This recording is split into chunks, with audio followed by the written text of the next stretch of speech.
Primeiro livro de Samuel, capítulo 3. Assim diz a palavra do Senhor. O jovem Samuel servia ao Senhor perante Eli. Naqueles dias, a palavra do Senhor era muito rara e as visões não eram frequentes. Certo dia, estava deitado no lugar costumado o sacerdote Eli, cujos olhos já começavam a escurecer-se, ao ponto de não poder ver. E tendo-se deitado também Samuel no templo do Senhor, em que estava a arca, antes que a lâmpada de Deus se apagasse, o Senhor chamou o menino. Samuel, Samuel. E este respondeu, eis-me aqui.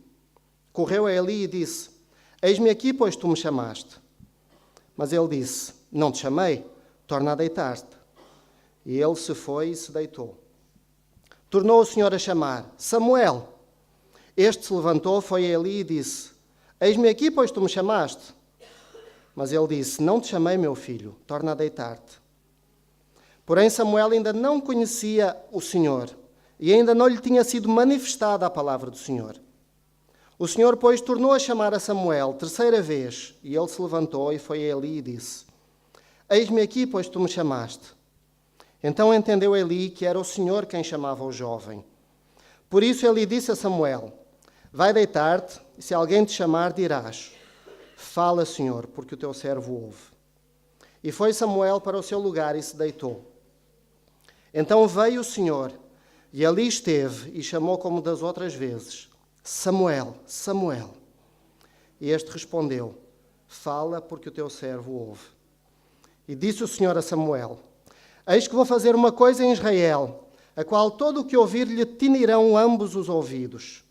Naquele dia suscitarei contra ele tudo quanto tenho falado com respeito à sua casa, começarei e o cumprirei, porque já lhe disse que julgarei a sua casa para sempre, pela iniquidade que ele bem conhecia, porque os seus filhos se fizeram execráveis, e ele não os repreendeu. Portanto, jurei à casa de Eli que nunca mais lhe será expiada a iniquidade, nem com sacrifício, nem com oferta de manjares. Vamos pular agora para o versículo 19, do mesmo capítulo. Crescia Samuel, e o Senhor era com ele, e nenhuma de todas as suas palavras deixou cair em terra. Todo Israel, desde Dan até Berseba, conheceu que Samuel estava confirmado como profeta do Senhor. Continuou o Senhor a aparecer em Siló, enquanto por sua palavra o Senhor se manifestava ali a Samuel. Amém. Vamos orar. Senhor Jesus, Senhor Deus, Espírito Santo, nós te agradecemos porque aqui estás presente neste lugar. Te agradecemos pela tua palavra, por tudo quanto ela tem para ensinar-nos e transmitir-nos. E pedimos que agora, neste momento, o teu Espírito possa ter liberdade no nosso meio para falar.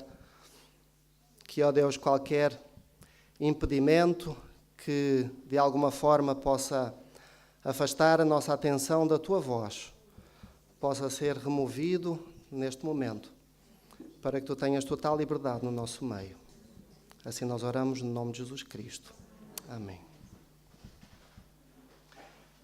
O tema que Deus colocou no meu coração para falar nesta manhã, com base nesta passagem, é quando Deus fala. E nós vimos aqui um momento em que Deus falou com aquele jovem Samuel. Não deveria ser para nós uma surpresa o facto de Deus falar. Na verdade, desde o princípio da Bíblia, nós vemos Deus a falar. Na criação, Deus falou. Ele disse, haja luz, e a luz surgiu. Logo a seguir, ele falou com Adão e Eva. Ele disse, de todas as árvores do jardim poderás comer, menos da árvore do conhecimento do bem e do mal. Ainda assim, Adão e Eva comeram dessa árvore. E a partir desse momento, tornou-se mais difícil ouvir a voz de Deus, reconhecer e distinguir a voz de Deus. Mas ainda assim, mesmo de seguida, Deus continuou a falar. E ele chamou Adão e Eva e ele perguntou, onde estás?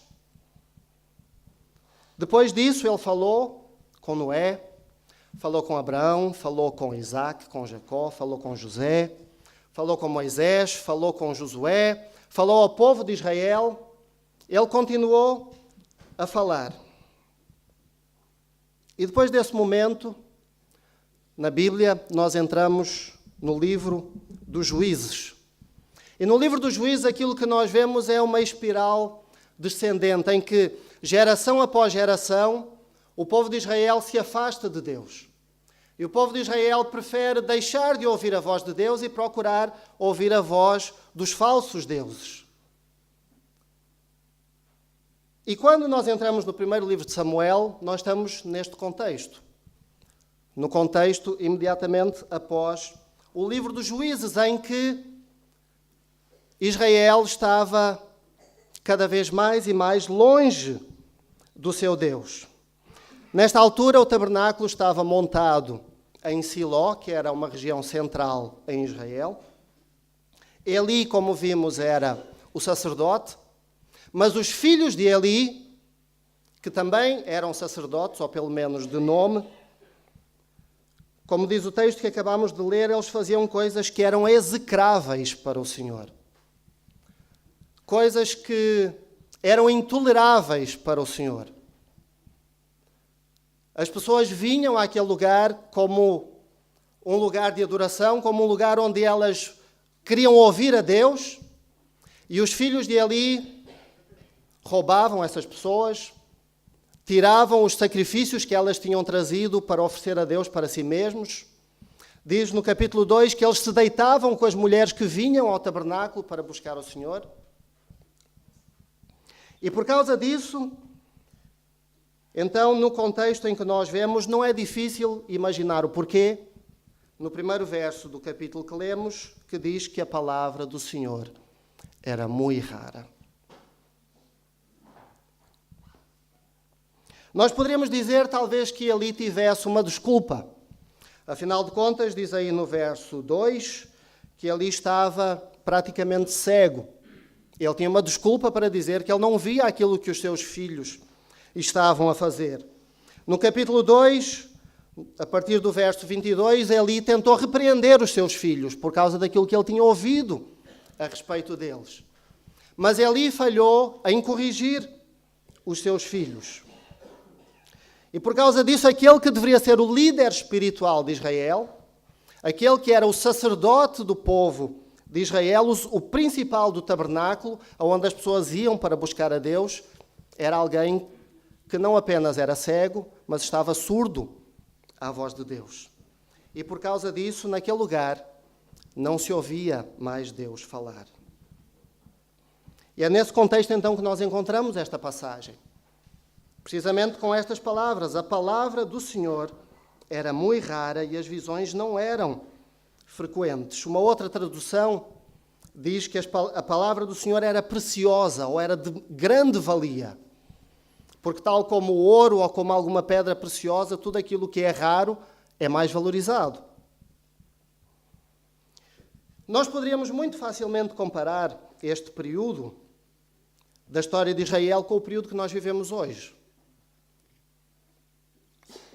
Com o contexto em que nós vivemos hoje. Tal como no tempo dos juízes, aquilo que nós temos assistido, pelo menos nas sociedades ocidentais, desde as últimas gerações a esta parte, tem sido uma espiral de decadência, uma espiral de deturpação dos valores morais, uma espiral de corrupção da ética e daquilo que Deus valoriza.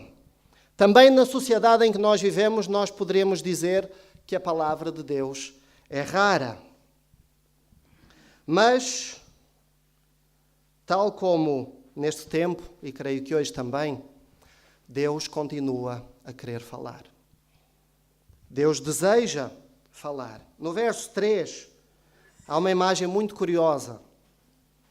Diz aí no fim do verso 3 que Samuel estava ali no templo, perante a arca, e no final do versículo diz, antes que a lâmpada de Deus se apagasse.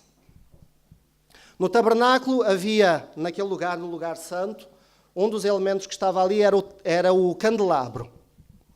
E o candelabro tinha as suas velas, e essas velas eram calculadas, o tamanho das velas era calculado para que elas fossem acesas ao pôr do sol e para que elas durassem até ao nascer do sol. E Samuel estava ali, e um dos trabalhos de Samuel era garantir que durante a noite aquelas velas continuavam acesas, que elas não se apagassem. Mas a menção destas velas traz também um significado simbólico. Significa que no meio da escuridão ainda existia uma réstia de luz.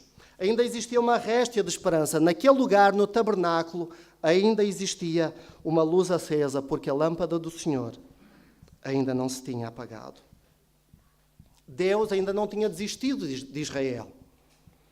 Deus ainda estava pronto a trazer luz no meio da escuridão. Deus ainda estava pronto a falar. A questão é se havia alguém que estava pronto a ouvir. E havia. Mas esse alguém não era o sacerdote, esse alguém era um jovem menino, praticamente uma criança. O seu nome era Samuel. Quando a palavra de Deus é rara, é mais difícil discernir a voz de Deus. É mais difícil discernir a palavra de Deus. E Deus chamou Samuel. E Samuel não compreendeu que era Deus quem estava a chamar. E ele foi ter com Eli. E aí, da segunda vez, Deus chamou Samuel. E ainda uma terceira vez, e Deus chamou Samuel. E Samuel não reconheceu a voz de Deus porque, de acordo com o verso 7 que nós lemos, Samuel ainda não conhecia o Senhor. Ele não reconheceu a voz de Deus porque Samuel ainda não reconhecia o Senhor. É curioso, Samuel foi levado para o templo pela sua mãe com a idade de 2 a 3 anos. Ele cresceu no templo, ou no tabernáculo neste caso. Ele morava no templo. Ele servia no templo. Ele cresceu ali naquele lugar. Ele era dedicado ao templo. Ele cresceu com o sacerdote do templo. E, no entanto, ele ainda não conhecia ao Senhor. Porque ele ainda não tinha ouvido a voz de Deus. Deus ainda não tinha falado com ele. Como é que Deus fala? A base de qualquer relacionamento é a comunicação. Qualquer relacionamento que nós possamos usar como exemplo, seja um relacionamento de amizade, seja um casamento, seja um relacionamento profissional, qualquer relacionamento começa, desenvolve-se e pode até acabar por causa da comunicação, por causa da forma como nós comunicamos. E nós temos apenas uma forma de nos comunicarmos com Deus. E é isso que nós chamamos oração. Pela oração nós exprimimos diante de Deus os nossos sentimentos, as nossas preocupações, as nossas dúvidas, aquilo que são os nossos pedidos, e sabemos que Deus nos ouve. Mas isso é de nós em relação a Deus e de Deus para conosco. Como é que Deus fala?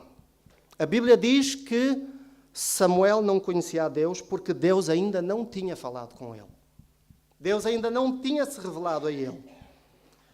Não é possível conhecer a Deus sem ter tido alguma forma de revelação da parte de Deus para conosco. Então a questão é como é que Deus se revela? Bem, a Bíblia dá-nos várias formas e vários exemplos. Aqui neste capítulo nós temos uma. Deus falou, e pelo que nós lemos podemos entender que Deus falou de uma forma audível. Samuel ouviu uma voz, ouviu a voz de Deus. Há vários outros casos na Bíblia em que nós lemos isso acontecer com Abraão, com Moisés. Ainda hoje há pessoas que testemunham ter passado por essa experiência. Eu confesso, nunca foi o meu caso, mas já ouvi de pessoas pessoalmente que testemunharam isso, que ouviram a voz de Deus. Outro caso, através de sonhos e visões, como também é relatado e é descrito no primeiro verso. José teve sonhos e interpretou também sonhos. Daniel teve visões. Ezequiel teve visões. O apóstolo João, na ilha de Patmos, teve visões que descreveu no livro de Apocalipse. Deus fala pelos profetas, ou seja, aqueles que falam em seu nome, aqueles a quem Deus deu uma mensagem e que transmitem essa mensagem. Deus pode falar pelas circunstâncias, coisas que acontecem na nossa vida e que de alguma forma nós entendemos que Deus moldou e orientou aquelas circunstâncias para nos levar para um determinado lugar. Muitas vezes, e talvez a forma mais frequente como Deus fala connosco, é aquela voz mansa e suave do Espírito Santo que fala à nossa própria consciência e que nos diz: não vais por aí. E quando nós insistimos, ele diz: já disse, não vais por aí. E depois mais à frente ele diz: não faças isso. E depois quando nós fazemos aquilo, ele diz: eu disse-te que não devias ter feito isso. E ele continua a falar. Mas em todas estas formas de falar, e vamos ser sinceros, creio que todos podem confirmar o que eu vou dizer, em todas estas formas de Deus falar existe sempre um grau de incerteza. Existe sempre aquela dúvida: será que foi Deus? Será que foi Deus que falou? Será que fui eu que imaginei? Será que foi algo do meu próprio coração? Por que é que isto acontece? Por que é que nós temos esta dúvida e esta dificuldade em conseguir ouvir e entender a voz de Deus? Acontece por dois motivos. O primeiro é porque Deus é Espírito. E porque Deus é Espírito, Ele fala de uma forma espiritual. E se Deus fala de uma forma espiritual, nós não podemos ouvir o Espírito da mesma forma que nós ouvimos as outras formas de comunicação. Nós não podemos discernir o Espírito com base nos nossos 5 sentidos, com base naquilo que nós vemos ou naquilo que nós ouvimos. O Espírito discerne-se espiritualmente. Então, nós nunca podemos focar a nossa atenção, se queremos ouvir a Deus, tanto naquilo que nós podemos sentir pelos nossos 5 sentidos, mas temos que ouvir de uma forma espiritual, aquilo que o Espírito quer ministrar ao nosso próprio espírito. O segundo motivo pelo qual é difícil é porque desde Adão e Eva existe uma barreira. E essa barreira chama-se o pecado.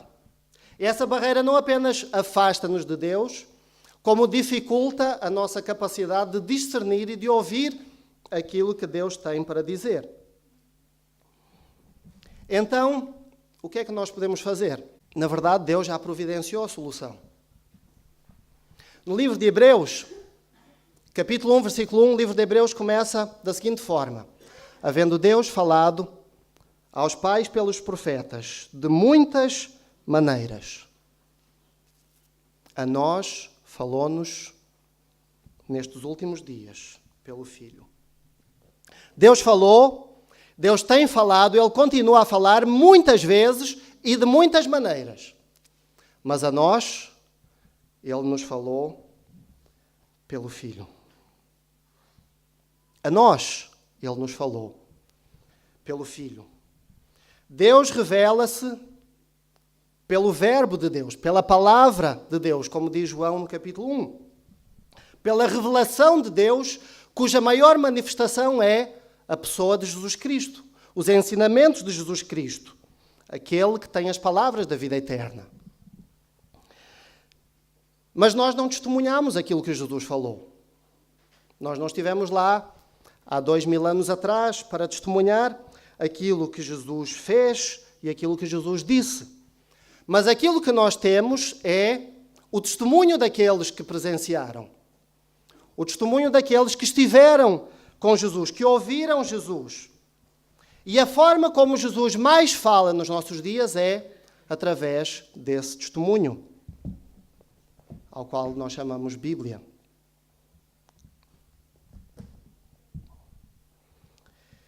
E apesar de nós vivermos num período em que comprovadamente existe uma decadência moral, uma decadência ética, espiritual, numa época em que nós poderíamos dizer facilmente que a palavra de Deus é rara, ainda assim, apesar de tudo isso, nós vivemos também numa época em que nós temos o privilégio de podermos ter uma Bíblia nas nossas mãos, de podermos ter a palavra de Deus totalmente disponível para nós.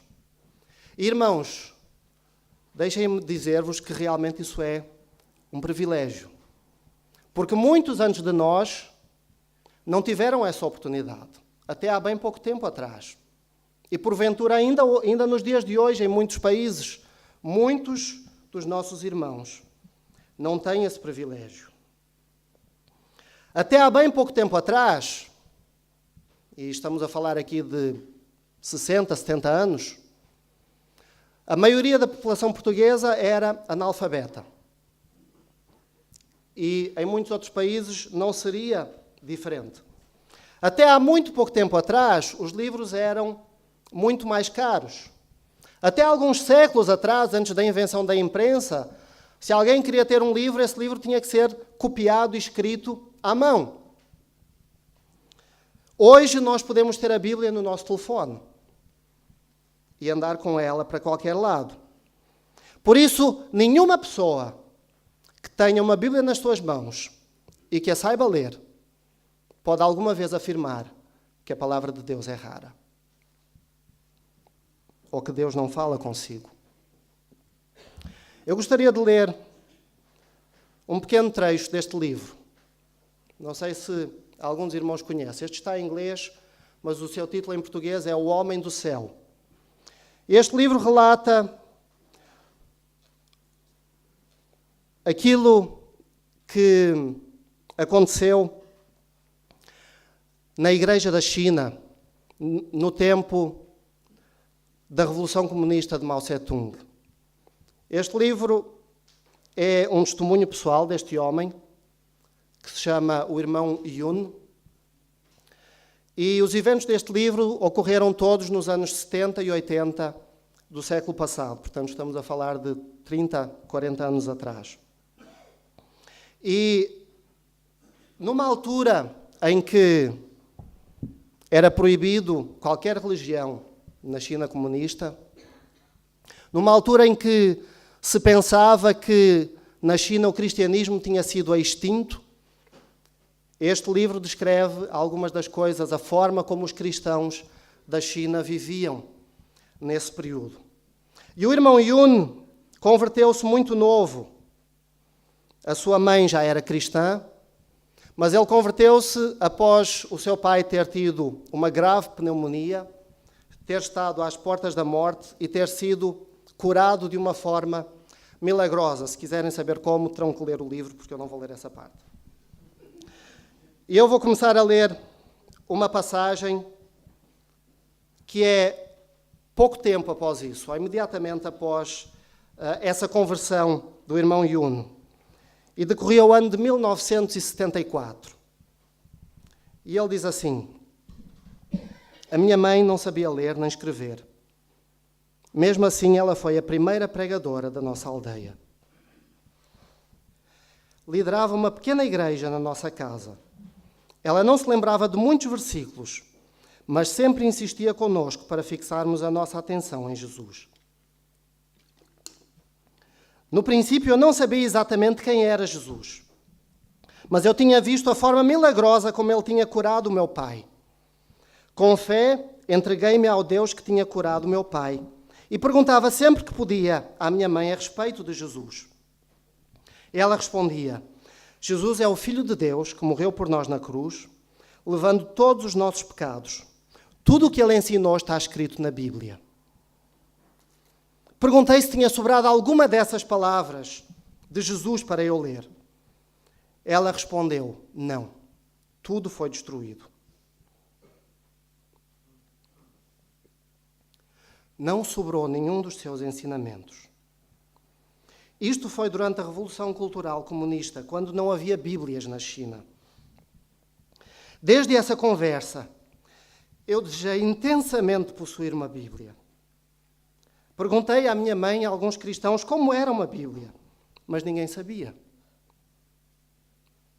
Entre muitos, encontrei uma pessoa que tinha visto uma pequena porção da Bíblia copiada à mão, numas páginas soltas. Essas porções eram decoradas pelas pessoas e depois passadas adiante, mas não encontrei ninguém que tivesse visto uma Bíblia inteira. A palavra de Deus era algo raro naquela terra. Mas eu sentia fome da Bíblia. Vendo o meu desespero, a minha mãe lembrou-se de um homem já idoso que vivia numa outra aldeia. Antes da Revolução Cultural, ele era pastor. Percorremos juntos o caminho de várias horas até à casa dele. Quando lá chegámos, dissemos logo o que desejámos. Nós queremos ver uma Bíblia. O senhor tem uma? Imediatamente os seus olhos ficaram apavorados. Ele tinha passado quase 20 anos numa prisão por causa da sua fé. Ele reparou em mim, viu que eu era jovem, pobre, vestido com roupas rasgadas e com pés descalços. Mas nem assim atendeu ao meu pedido. Eu não o condeno pela sua atitude.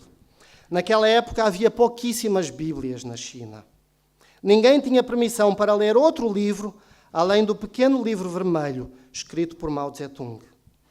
Se alguém fosse apanhado com uma Bíblia, essa Bíblia seria imediatamente queimada e o seu dono, bem como toda a sua família, seriam espancados em praça pública. Aquele homem apenas me disse: a Bíblia é um livro celestial. Se você quiser uma, você vai ter que pedir ao Deus do céu. E ele ouve, só ele pode dar-lhe uma Bíblia. Eu acreditei totalmente naquelas palavras. A partir daquele dia, todas as noites eu ajoelhava-me no chão do meu quarto para orar. A minha oração era simples: Senhor, por favor, dá-me uma Bíblia. Amém.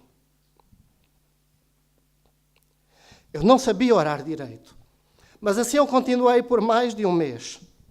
Nada aconteceu. A Bíblia não veio. Voltei à casa do pastor, desta vez sozinho, e disse-lhe: orei a Deus como o Senhor disse, mas não recebi a Bíblia que tanto quero. Por favor, mostre-me a sua. Eu nem preciso de tocar nela. Eu apenas quero ler algumas palavras.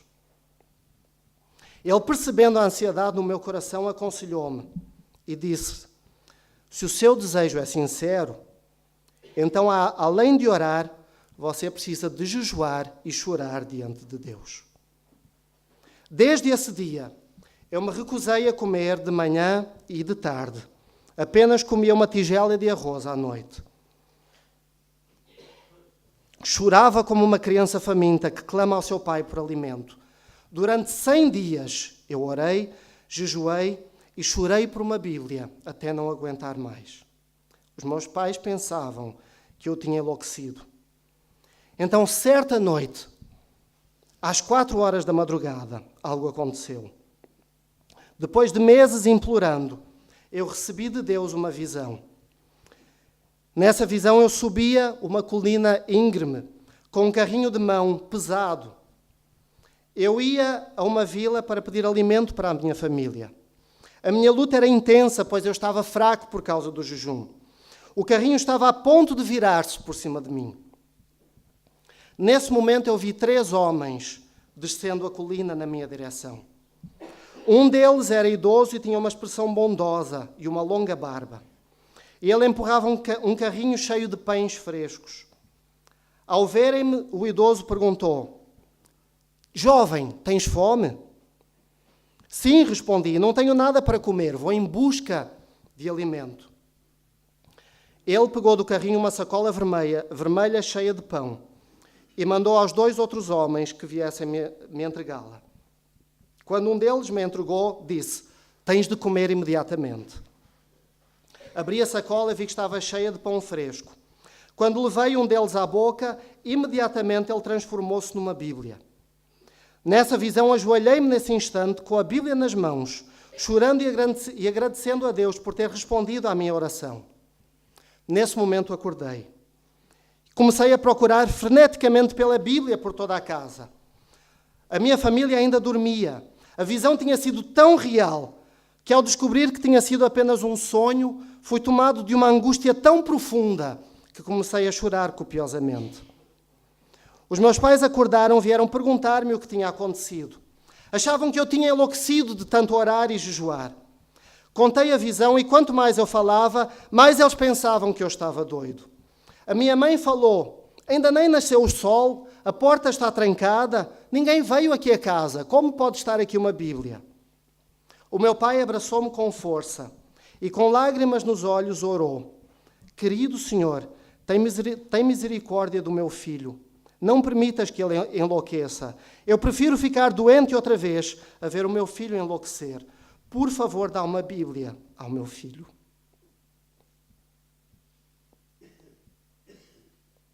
Enquanto ele orava, alguém bateu suavemente à porta. Uma voz gentil chamou o meu nome. Corri até lá. Com a porta ainda trancada, perguntei: vocês vieram trazer o meu pão? Do outro lado responderam: sim, trouxemos um banquete para você. Imediatamente reconheci uma das vozes da minha visão. Abri a porta e lá estavam os homens que eu tinha visto. Um deles estendeu a mão para entregar-me uma sacola vermelha. O meu coração disparou. Abri a sacola e lá estava a minha Bíblia.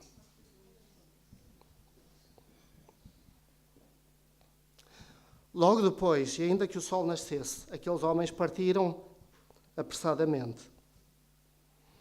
Apertei a Bíblia no meu peito e não conseguia parar de agradecer a Deus. Prometi-lhe que daquele momento em diante eu devoraria a sua palavra como uma criança faminta. Mais tarde fiquei a saber o nome dos dois homens. Eles tinham vindo de uma aldeia distante. Falaram-me sobre um evangelista que eu não conhecia, que tinha sido fortemente torturado pelos comunistas. Cerca de 3 meses antes de eu ter recebido a minha Bíblia, portanto, na altura em que eu comecei a jejuar, esse evangelista teve uma visão do Senhor. Ele viu um jovem a quem deveria dar uma Bíblia que ele tinha escondido. Então ele viu a nossa aldeia e a localização da nossa casa.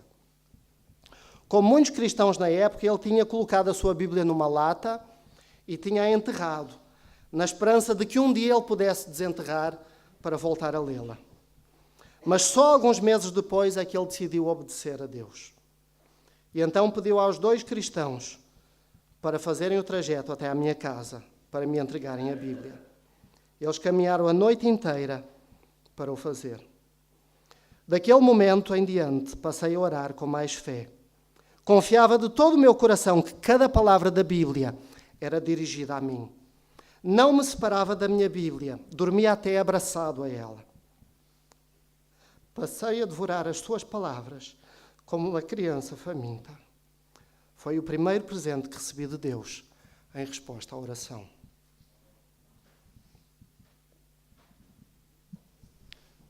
Nós somos privilegiados.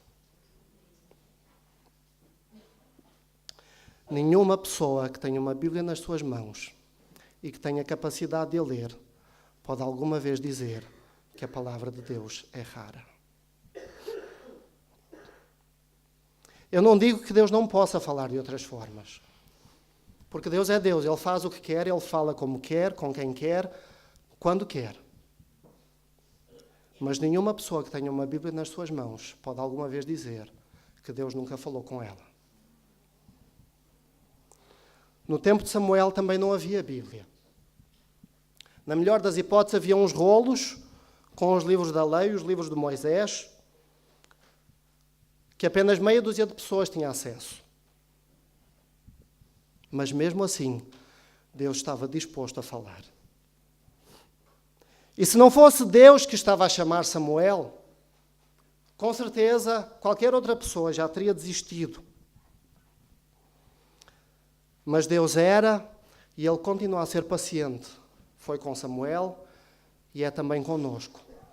Ele é paciente com as nossas limitações. Ele é paciente com as nossas falhas. Ele é paciente com as nossas imperfeições. Ele é paciente com as dúvidas que nós temos quando Ele fala conosco. A questão não é se Deus ainda quer falar. A questão é se há alguém disposto a ouvir. Porque quando Eli compreendeu o que estava a acontecer e que era Deus que queria falar, ele instruiu Samuel naquilo que ele deveria fazer. E ele disse: quando ouvires, diz, fala, porque o teu servo ouve. Porque Deus não apenas está disposto a falar, mas mais importante do que isso, Deus espera e exige uma resposta. E essa resposta implica, em primeiro lugar, uma prontidão em ouvir. E implica também uma prontidão em obedecer e em passar adiante a mensagem. O Senhor Jesus falou no Sermão do Monte, Mateus capítulo 7. Ele comparou o homem que ouve as palavras de Deus e obedece àquele que ouve, mas que não obedece. E ele usou aquela parábola que nós bem conhecemos, da casa edificada sobre a rocha, da casa edificada sobre a areia. Ele diz: todo aquele, pois, que ouve estas minhas palavras e as pratica, compará-lo-ei ao homem sensato que edificou a sua casa sobre a rocha. Desceram as chuvas, sopraram os ventos, correram os rios e bateram com ímpeto contra aquela casa, mas ela não caiu porque estava fundada sobre a rocha. Mas todo aquele, pois, que ouve estas minhas palavras e não as pratica, será comparado ao homem insensato que edificou a sua casa sobre a areia. Desceram as chuvas, correram os rios, sopraram os ventos e bateram com ímpeto contra aquela casa, e ela caiu e grande foi a sua queda. Os dois homens ouviram. A diferença entre um e o outro é que um colocou em prática e o outro não. Sobre as duas casas desceram as mesmas chuvas, sopraram os mesmos ventos e correram os mesmos rios. Uma caiu e a outra não caiu. As mesmas coisas acontecem para uns e para outros. A diferença está em dispor-se a ouvir a Deus e em obedecer à sua palavra. E a mensagem que Deus falou com Samuel naquele momento não era uma mensagem agradável, era uma mensagem difícil. Difícil de transmitir.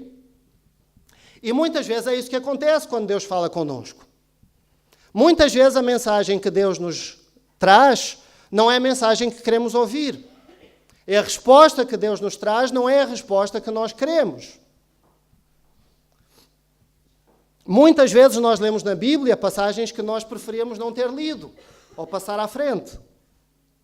Muitas vezes Deus fala e nós queremos selecionar aquilo que nos interessa e aquilo que nós preferimos ignorar. Mas Samuel não ignorou, nem escondeu a mensagem de Deus. E quando o capítulo termina, nos últimos 3 versos que lemos, a partir do verso 19, Deus está de novo a falar em Siló. Deus está novamente a falar no tabernáculo. O povo tem novamente um lugar onde pode ir para ouvir a voz de Deus. E Deus está a fazer tudo isso através de uma criança, através de um jovem menino, de seu nome Samuel, que se dispôs a ouvir a voz de Deus. E quando nós lemos a parte final do capítulo, nós vemos que o Senhor não deixou cair por terra nenhuma das palavras de Samuel. E por causa disso, Samuel foi confirmado como profeta do Senhor. O primeiro dos profetas da história de Israel. Aquele que veio trazer uma mudança em toda essa espiral de decadência que nós encontramos na história de Israel e que podemos ler no livro dos Juízes. Novamente existe uma esperança para Israel. Novamente Deus está a falar. O mesmo pode acontecer com cada um de nós. O mesmo pode acontecer conosco hoje, com a nossa igreja, hoje com a nossa sociedade, hoje, se tão somente nós nos dispusermos a ouvir quando Deus quer falar. Porque a questão não é se Deus quer falar. A questão é se alguém está pronto para ouvir. Que Deus nos abençoe.